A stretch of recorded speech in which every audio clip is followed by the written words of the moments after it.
नमस्कार, कृति भूमि न्यूज में आपका स्वागत है। प्रस्तुत है आज के मुख्य समाचार। न्यूजीलैंड ने रचा इतिहास, 5 माह में हुआ कोरोना मुक्त, आखिरी संक्रमित मरीज भी हुआ ठीक। न्यूजीलैंड ने देश की सीमा बंद करने के 3 महीने के भीतर अपने देश से कोरोना वायरस केस को खत्म करने का ऐलान कर दिया है। अब न्यूजीलैंड में कोरोना का कोई मरीज नहीं है। आज सोमवार को आखिरी मरीज के ठीक होने के ऐलान के साथ कोरोना मुक्त की घोषणा कर दी गई है। लिहाजा सरकार सभी प्रतिबंध हटाने पर जल्द फैसला ले सकती है। देश में पिछले 17 दिनों में कोरोना का एक भी मामला दर्ज नहीं किया गया है। प्रधानमंत्री जयसिंडा अर्डरन जल्दी ही सीमाओं की सख्ती निगरानी को छोड़कर कोरोना से बचाव के लिए लगाए गए कड़े प्रतिबंधों को हटाने की घोषणा कर सकती है। न्यूजीलैंड ने कोरोना की दस्तक के साथ ही 25 मार्च से लॉकडाउन लगा दिया था। तब से अब तक देश में 22 लोगों की मौत हुई है और 1500 लोग कोरोना संक्रमित पाए गए थे। कोरोना की आखिरी मरीज 50 वर्षीय ऑकलैंड निवासी महिला अब पूरी तरह ठीक हो गई है। इसी के साथ न्यूजीलैंड में कोरोना का अब कोई मरीज नहीं है। अब हम बताएंगे देश का वो हिस्सा जहां कोरोना का एक भी मामला नहीं है और लॉकडाउन की जमकर तारीफ हो रही है। देश में कोरोना संक्रमितों की बढ़ती हुई संख्या को देखते हुए कुछ लोग भले ही लॉकडाउन के औचित्य पर सवाल उठा रहे हो, लेकिन दादर व नगर हवेली के दमन व दीव जिले साबित करते हैं कि अगर लॉकडाउन का सख्ती से पालन किया गया होता तो आज स्थिति बहुत बेहतर होती। अति प्रभावित गुजरात व महाराष्ट्र के निकटवर्ती केंद्र शासित प्रदेश दादर व नगर हवेली, दमन व दीव जिलों में अब तक कोरोना संक्रमण का एक भी मामला सामने नहीं आया है। प्रशासन का मानना है कि ऐसा लॉकडाउन का सख्ती से अनुपालन और कोरोना से लड़ने वाले योद्धाओं के संकल्प के कारण हुआ है। देश में अब तक कुल 2,56,611 मामले सामने आ चुके हैं। वहीं कोरोना से मौत का आंकड़ा भी बढ़कर 7,135 तक पहुंच गया है। देश में फिलहाल 1,25,381 एक्टिव केस हैं। वहीं 1,24,000 मरीज ठीक हो चुके हैं। इस बीच देश भर में आज से कई राज्यों में मॉल, होटल, रेस्टोरेंट और धर्मस्थलों के दरवाजे खुल गए हैं। सरकार ने इन्हें कई शर्तों के साथ आज से खोलने की अनुमति दी है।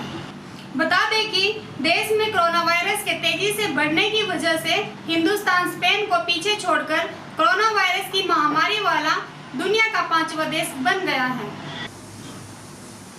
15 अगस्त तक आएंगे सीबीएसई बोर्ड के नतीजे।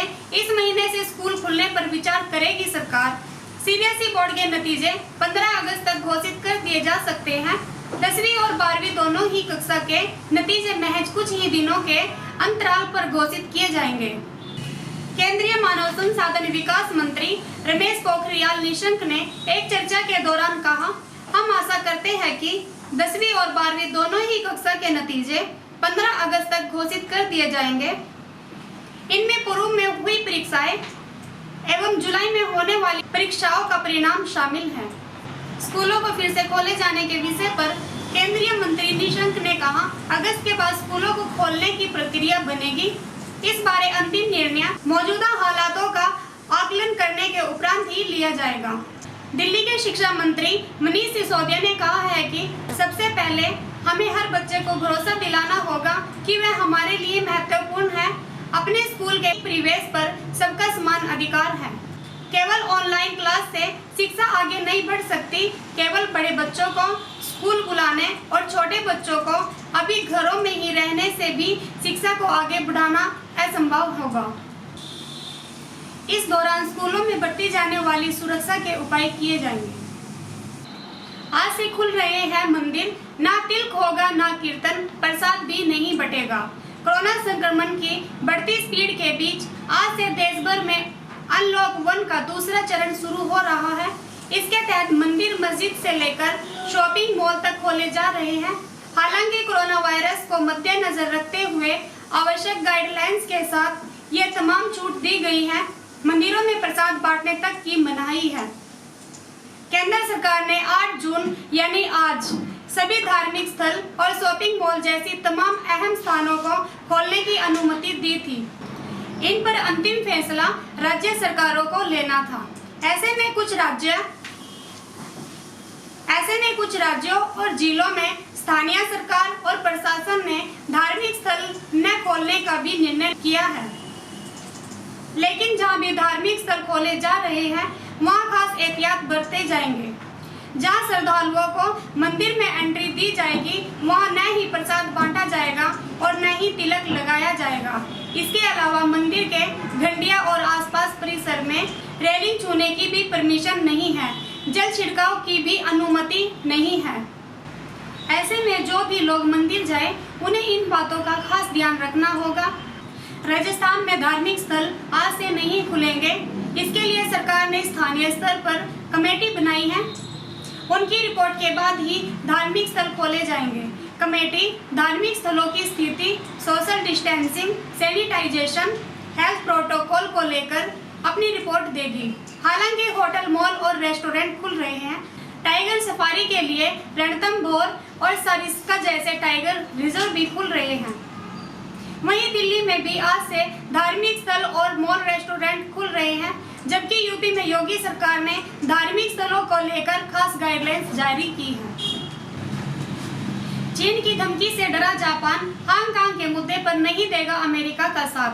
हांगकांग के मुद्दे पर चीन विरोधी अमेरिकी अभियान में जापान शामिल नहीं होगा। ब्रिटेन, अमेरिका, ऑस्ट्रेलिया और कनाडा ने चीन द्वारा 28 मई को पारित नए सुरक्षा कानून के लिए उसकी निंदा करते हुए कहा कि वह स्वतंत्रता के लिए खतरा होगा और पूर्व उपनिवेश की स्वायत्तता पर 1984 के चीन ब्रिटिश समझौते को भंग कर देगा। हालांकि टोक्यो ने 28 मई को अलग से बयान जारी किया था, जिसमें कहा गया था कि चीन द्वारा नए राष्ट्रीय सुरक्षा कानून को मंजूरी देना गंभीर रूप से चिंता का विषय है। लेकिन अब वह चीन विरोधी अंतर्राष्ट्रीय अभियान का हिस्सा नहीं बनना चाहता।